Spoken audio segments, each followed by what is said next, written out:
नमस्कार साथियों, फिर से स्वागत है आपका एक और नई वीडियो में।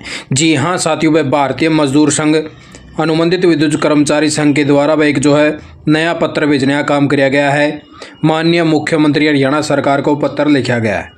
वह जितने भी कच्चे कर्मचारी हैं, इन साथियों की डिमांड को देखते हुए वह भारतीय मजदूर संघ और अनुबंधित विद्युत कर्मचारी संघ वह लगा हुआ है। वह किस प्रकार से कच्चे कर्मचारियों को सुविधा दिवाने का काम किया जाए इसका है। क्योंकि अभी वह पीछे से आपने देखा होगा कि हजारों की संख्या में साथी ऐसे थे जो ठेकेदारी प्रथा के तहत लगे हुए थे और बहुत ज़्यादा उनका शोषण हो रहा था। जैसा कि हमने आपको सुबह भी एक वीडियो के माध्यम से जानकारी दी थी, बस साथियों को ठेकेदारी प्रथा के तहत 8 से 10,000 रुपये मिला करते, लेकिन अभी साथी आगे हरियाणा कौशल रोजगार निगम में तो साथियों को भाई 18,000 से लेकर 23,000 रुपये सैलरी मिल रही है। जैसा कि हमने सुबह आपको वीडियो के माध्यम से जानकारी भी दी थी कि साथियों को अब दोबारा से ठेकेदारी प्रथा में अगर डाला जा रहा है तो साथियों ने अपनी आप बीती बताई थी वह किस प्रकार से उनको कितना कितना नुकसान हो जाएगा, इतनी सैलरी उनकी कम हो जाएगी, यानी कि 10,000 का गैप हो जाएगा। तो इस प्रकार से वह ठेकेदार बहुत सारा शोषण कर रहे थे कच्चे कर्मचारियों का। वो उसी प्रकार से अनुबंधित विद्युत कर्मचारी संघ और भारतीय मजदूर संघ ने भाई इस प्रकार से साथियों की मांग होया करती भाई ठेकेदारी प्रथा से बाहर निकालना, तो उसी प्रकार से हरियाणा सरकार ने हरियाणा कौशल रोजगार निगम का गठन किया।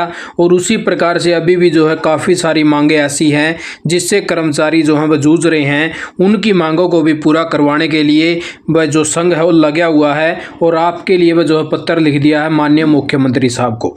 तो इस प्रकार से इन्होंने जानकारी दी है, लेकिन काफ़ी समय बीत जाने के बाद में भी बहुत सारी मांगें हैं पूरी नहीं करी है सरकार ने। बस 27 नवंबर 2023 को संगठनात्मक अधिकारी बैठक बुलाकर सभी समस्याओं का समाधान करने की कृपया करें, अन्यथा संगठन ने फैसला लिया वह विद्युत विभाग के सभी जिलों के अनुबंधित कर्मचारी विरोध प्रदर्शन करते हुए सभी मुख्य अभियंता को वह पत्र देने का काम करेंगे।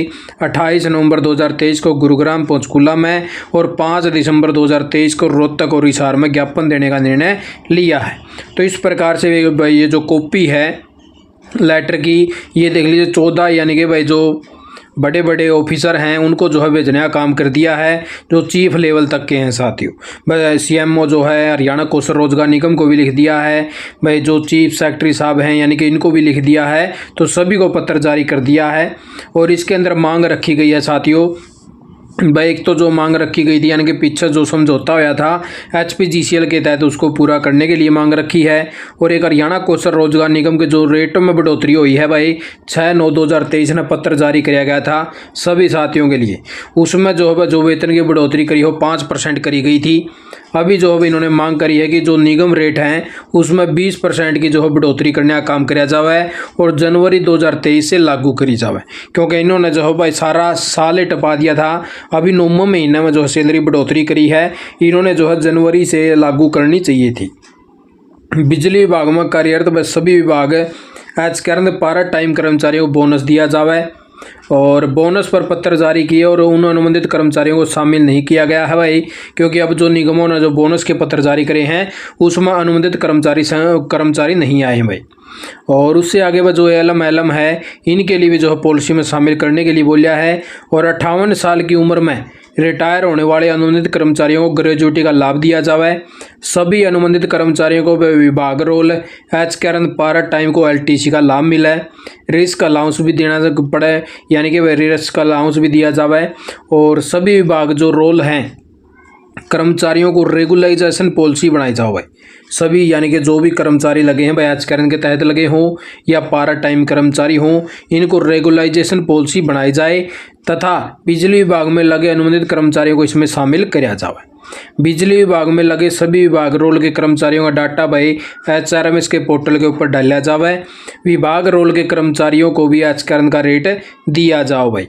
और उस प्रकार से विभाग में अनुबंधित कर्मचारी अनस्किल्ड लगे हुए हैं जिनको कम से कम 3 साल पद पर कार्य करते हुए उनको स्किल्ड का दर्जा दिया जाए। पार्ट टाइम कर्मचारियों का आचरण में शामिल। और उससे आगे जितने भी यानी कि सभी 33 kV सब स्टेशन हैं यहाँ पर यार्ड स्टिक 5 की जाए भाई।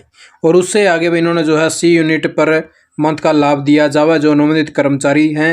और उससे आगे जो हरियाणा कौशल रोजगार निगम है इससे संबंधित भी जो है मांगे रखने का काम किया है। वह अनुबंधित कर्मचारियों की ट्रांसफर होने के कारण कौशल रोजगार निगम में उनका डीडीओ चेंज करने का ऑप्शन नहीं है, जिस कारण उनकी सैलरी बनाने में परेशानी आ रही है। इस विषय पर जो है वह कौशल रोजगार निगम से समाधान करवाया जावे और एवं ट्रांसफर का ऑप्शन जो है वह पुनः खोला जावे, क्योंकि इन साथियों के जो ट्रांसफर हुए थे साथियों ये शुरू में वह ऑप्शन दे रखा था हरियाणा कौशल रोजगार निगम के डीडीओ लॉगिन आईडी के पोर्टल के ऊपर। उस टाइम पर डीडीओ के द्वारा जो है काफ़ी साथियों के ट्रांसफर कर दिए गए थे, लेकिन उन साथियों का जो डीडीओ चेंज है उसका ऑप्शन नहीं दिया गया था जिसकी मांग करी है। और एक बार जो ट्रांसफ़र का ऑप्शन है ये काफ़ी सारे साथी जो हम मांग कर रहे हैं वह ट्रांसफ़र जो हमारा कराया जाए, क्योंकि साथियों को जो ज़िले अलॉट करे गए हैं वो बहुत ज़्यादा दूर दूर करे गए हैं, जिससे साथी परेशान हो रहे हैं। और इस ऑप्शन के लिए वह पुनः बोला गया वह दोबारा से शुरू कराया जाए और खोल लिया जाए। भाई ITI होल्डर जो है पॉलिटेक्निक डिप्लोमा होल्डर हैं और डाटा एंट्री ऑपरेटर हैं, इनको भाई लेवल 1-2 से हटा के 3 में भेजने का काम कराया जाए, क्योंकि 3 के अंदर वह सैलरी भी ज़्यादा है और इस लेवल की है जो वह पोस्टें भी हैं साथियों। और उसके बाद में जो निगम वेजेस रेट है 5 से 10 साल की भांति 15, 20, 25 व 30 सालों की सेवाएं देने वाले श्रमिकों के लिए भी अलग से वेतन वृद्धि का प्रावधान कराया जावे। यानी कि जो 5 से 10 साल की जो भांति बना रखा है उसके अंदर 15, 20, 25, 30 सालों की सेवा वाले श्रमिकों के लिए भी बनाया जाओ भाई। और उसी प्रकार से हरियाणा कौशल रोजगार निगम में मेडिकल और कैजुअल लीव छुट्टी के लिए वह जो महीने में एक ही अवकाश का प्रावधान है इसको बदलवा कर भाई इसके जो है महीने की बजाय कैलेंडर वर्ष कराया जावे और 15 मेडिकल और 15 कैजुअल लीव जो छुट्टियां हैं वो देने का प्रावधान कराया जावे। हरियाणा कौशल रोजगार निगम में डेट ऑफ ज्वाइनिंग गलत होने के कारण बहुत सारे EPF है, ESI है, LWF का लाभ नहीं मिल रहा।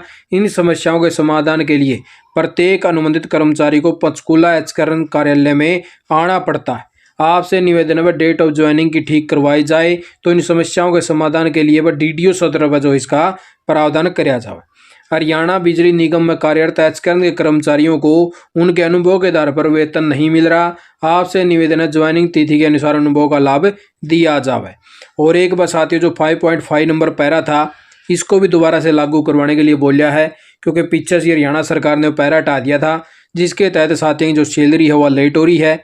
और जो पेनल्टी का प्रावधान था वो भी हटा दिया था, वह पेनल्टी अब जो है नहीं लगेगी जो अधिकारी हैं उनको।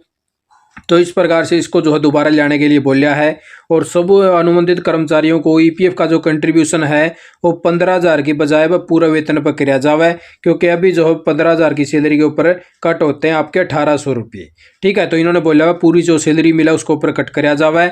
और HV पैनल में SSC के पद पर कार्यरत अनुबंधित कर्मचारी पोस्ट एचकरण में नहीं है, इसलिए इन्हें भी जो है पुनः अपलोड करने का काम कराया जावे।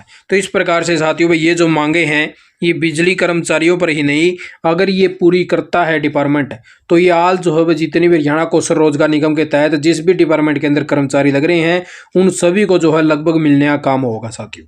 ऐसा नहीं है भाई ये बिजली के कर्मचारियों कुछ मांगे करी हैं तो ये सिर्फ बिजली विभाग के लिए हैं, ये सभी कर्मचारियों के ऊपर लागू होंगे जैसे अगर डिपार्टमेंट मान जाता है और हरियाणा कौशल रोजगार निगम इन मांगों को पूरा करता है। तो उसी प्रकार से जो है मांग पत्र भेजा गया है हरियाणा सरकार को और हरियाणा सरकार से मांग रखी गई है भाई इस प्रकार से जो है कर्मचारियों की ये भी मांगे हैं जो पूरी करनी चाहिए। तो इस प्रकार से हम जो हरियाणा सरकार से भी रिक्वेस्ट करांगे और भारतीय मजदूर संघ को हम बसलाम करा हाँ जो अनुबंधित विद्युत कर्मचारी संघ है जो कच्चे कर्मचारियों की प्रत्येक पॉइंट को देखते हुए जो हम मांग बार बार कर रहा है और उसी प्रकार से जो इनको पूरा करवाने का काम भी कराया जाएगा।